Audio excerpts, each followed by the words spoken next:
Fala pessoal, tudo bem com vocês? Notícia urgente, hein? Gabigol é punido por 2 anos de suspensão por tentar fraudar um exame antidoping. Sim, ele está punido até 8 de abril de 2025.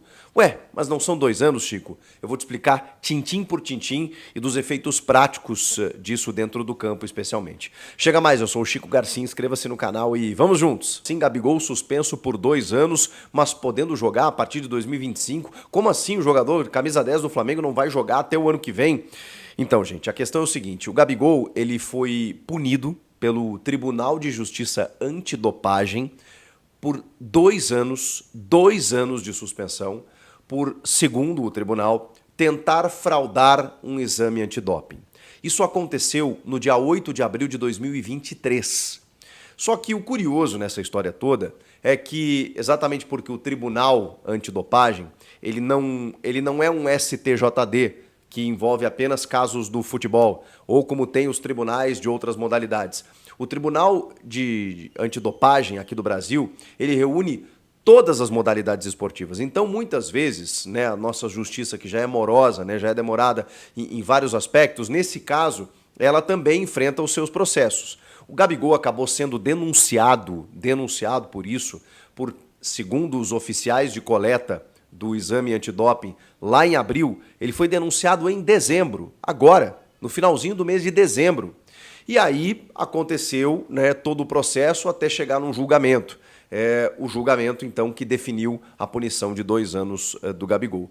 Como o tribunal entende, e existe isso dentro do controle brasileiro, né, do Código Brasileiro, melhor dizendo, de justiça antidopagem, prevê que se houver uma demora no processo, demora esta não causada pelo atleta, ele não pode ser penalizado por isso. E aí, por isso, se inicia a punição a partir da coleta. Ou seja, esses 2 anos começam a contar a partir do dia 8 de abril de 2023, finalizando no dia 8 de abril de 2025. Ou seja, a partir de abril de 2025, o Gabigol poderá retomar a sua profissão, o seu desenvolver aí como jogador profissional.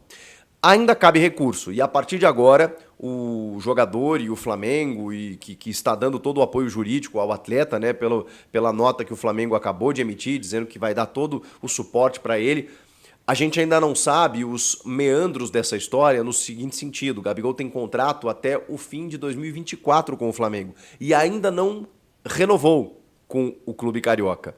Será que por conta disso o Flamengo vai renovar com o Gabigol automaticamente, para que quando ele puder voltar a jogar, ele volte a jogar no Flamengo? Ou simplesmente vai abrir mão do atleta, podendo ele assinar um pré-contrato com qualquer outro clube, mesmo podendo jogar apenas em abril do ano que vem? O grande lance é que ele não pode sequer frequentar as dependências do centro de treinamentos do Ninho do Urubu do Flamengo. Ele não pode treinar e vai precisar manter a sua atividade física, enfim, né, para quando poder voltar a jogar. Agora o Flamengo, como eu disse, os seus advogados e o jogador vão tentar um último recurso na Suíça, na Corte Arbitral do Esporte, tentando, obviamente, né, argumentar com a sua defesa, porque inclusive o teste do Gabigol deu um negativo. Mas tem várias situações, várias nuances aí no controle antidopagem. Eu quando fiz a minha pós-graduação lá, logo depois que me formei, tive palestras relacionadas a isso. É um tema espinhoso, é um tema que a gente não aborda muito, né? Porque envolve normalmente outras modalidades, não o futebol, nem sempre está presente no futebol, mas a gente teve alguns casos recentes aí, né? O próprio Paulo Guerreiro foi um caso bem célebre aí de jogador de doping, porque às vezes tem aquelas substâncias que o jogador, muitas vezes tem na sua rotina do dia a dia, mas aí não pode usar porque isso pode ter um benefício, enfim, esportivo. Eu estava ouvindo uma especialista que ela disse que o controle de antidopagem ele é meio curioso, assim. A dipirona, por exemplo, a Novalgina, ela pode dar 2 anos de punição, enquanto que a cocaína, que é uma droga social, 3 meses. E se o jogador se prontificar, inclusive, a fazer testes regulares, pode diminuir para 1 mês. Vejam que loucura. Mas são essas nuances assim, né, desse código que a gente não está normalmente acostumado. Inclusive eu estou aqui depois de ler muito sobre o caso para poder passar as informações corretas para vocês. Bom, o fato é, o Gabigol agora vai tentar na FIFA esse argumento, esse recurso de que ele não testou positivo e de que ele precisa voltar a jogar, né? Basicamente isso. Por que ele foi punido então, Chico, se o teste deu negativo? Porque os oficiais de coleta relatam um descaso do jogador na hora do exame. Vale lembrar, um exame surpresa. Isso é muito comum no controle antidopagem do Brasil, em várias modalidades, tá? Eles chamam de off-road, uma coisa assim, né? Por exemplo, você tem muitas vezes o teste surpresa fora de competição. Porque assim, quando começa a competição, vamos lá, começa uma Olimpíada, um pré-olímpico e tal, os atletas, eles estão limpos, digamos assim, né? Eles não podem ter nenhuma substância indevida no corpo. Mas muitas vezes, no treinamento, alguns atletas utilizam de alguns recursos que não são considerados legais, legítimos. E aí, muitas vezes, esse controle de antidopagem, ele faz essas visitas, né, nos clubes, nos CTs, nos QGs e tal desses atletas para fazer o teste surpresa. Ao fazer esse teste surpresa, existem vários procedimentos a serem adotados para que a coleta seja a mais, digamos assim, legítima possível. Inclusive, gente, é uma coisa assim meio doida, assim. O oficial de coleta, ele precisa ver a urina saindo do órgão para entrar no vaso coletor, que é o frasquinho aqui. Ele precisa ver, porque já houve casos, né, de você, enfim, burlar isso de várias maneiras, né? Você entra num banheiro fechado, se fecha, pega pega uma urina de outra pessoa. Isso já aconteceu. Então, existe todo um rigor nesse sentido, do oficial de coleta ele precisar ver exatamente o que aconteceu. E aí, nesse dia 8 de abril, de tudo que eu li, me leva a crer que o Gabigol foi, digamos assim, meio moleque, né, na parada toda. Porque todos os jogadores do Flamengo fizeram o teste antes do treino às 10 da manhã. O Gabigol não quis fazer. Aconteceu o treino, e aí depois do treino, os caras estavam esperando o Gabigol para que ele fizesse, ele simplesmente ignorou todo mundo e foi almoçar. Quando os oficiais lá estão esperando para ele fazer a coleta, eles relatam inclusive um desrespeito do jogador com esses oficiais, e aí estou aqui, não estou julgando, estou falando do relato dos oficiais, que inclusive estava no processo. Depois ele pega o frasco sem autorização e devolve o frasco sem a tampa, sendo que um dos procedimentos é entregar o vaso fechado. Assim, foi uma série de circunstâncias que fizeram com que os oficiais de coleta pensassem o seguinte: caramba, esse cara desrespeitou o exame e tentou fraudar de alguma forma esse exame antidoping. Mesmo o exame dando negativo, inclusive o de sangue que o jogador faz para comprovar que ele não tinha nenhum problema em relação a isso, toda essa, digamos assim, esse tratamento, esse erro de procedimento do jogador acabou entrando no processo.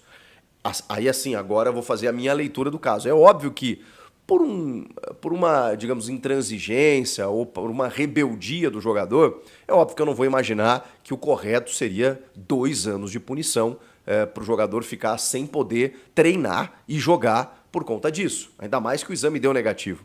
Uma especialista também me falou o seguinte, que na lei normal, né, na lei brasileira, você parte da presunção de inocência. Todo mundo é inocente até que se prove o contrário, certo? No caso do doping é exatamente o contrário. Eles já partem do pressuposto de culpa, de que o cara é culpado. E aí eles vão tentar ver atenuantes para tentar ver o quanto ele tem de intenção nessa culpa. Mesmo, vejam só, que o exame tenha dado negativo. Por conta de tudo que ele fez naquele dia, isso gerou uma denúncia. O grande lance gerou uma denúncia, cara, 7 meses, 8 meses depois. E aí o processo demorou tanto que agora só a gente teve a definição nesse julgamento. E aí 2 anos, sendo que começa a contar do início, né, lá da coleta, dia 8 de abril, ou seja, se lá no CAS, na Corte Arbitral do Esporte, os advogados do Gabigol conseguirem diminuir essa pena para 1 ano, vamos supor, o Gabigol está liberado semana que vem. Eu só não sei quanto tempo isso vai demorar. Não temos ainda informação de quanto tempo demora esse recurso no CAS. Mas eu acredito que não demore muito não. Apenas em alguns dias aí a gente já deve ter uma resposta. Mas também é bom que se diga, pelo que alguns especialistas disseram, esse tempo pode ser aumentado. Então daqui a pouco ele vai tentar um recurso e os caras pensam, não, 2 anos está muito pouco porque começou a contar ele já perdeu 1 ano, ele jogou durante esse 1 ano, então vamos dar, lembrando que essa punição ela prevê até 4 anos, então eles podem dar 3, 4 anos e aí ele não voltar em 25, ele tem que voltar em 26 ou 27. O Gabigol sempre chama a atenção, claro que qualquer jogador brasileiro, mundial, né, geraria uma notícia por conta disso, mas a gente está falando de um cara que é o camisa 10 do Flamengo, que está envolvido em várias tentativas de contratações aí recentes pelo Corinthians, sondagem do Palmeiras, sem renovar com o Flamengo, então ele mexe com todo o espectro do futebol. E agora, se for confirmado que ele não pode jogar até 2025, realmente complicou demais a vida do Gabigol. Que coisa, hein? O que vocês acharam dessa história toda? Eu quero ouvi-los. Comentem aqui, inscreva-se no canal, estou aguardando a sua inscrição. Eu volto na próxima. Tchau! É isso aí, rapaziada. Mais uma notícia fresquinha para vocês aí, tá? O canal 100% atualizado. Então, se você quer notícias 100% atualizadas do Corinthians, só se inscrever no canal aí, Alerta Timão, que vocês não vão ficar desinformados do Coringão, beleza? Crédito total aí pro canal do Nicola, canal do Setorista, 14º com o Cross, canal Energia aí com o Mano, beleza? Canal da Jovem Pan, Debate Bola, canal dos Donos da Bola. Então, crédito total para vocês aí, belezinha? Então, lembrando, rapaziada, se quiser notícia 100% atualizada, canal Alerta Timão, beleza? Se inscreve aí, ativa o sininho que vocês não vão perder nada. Beleza? Falou, até o próximo vídeo.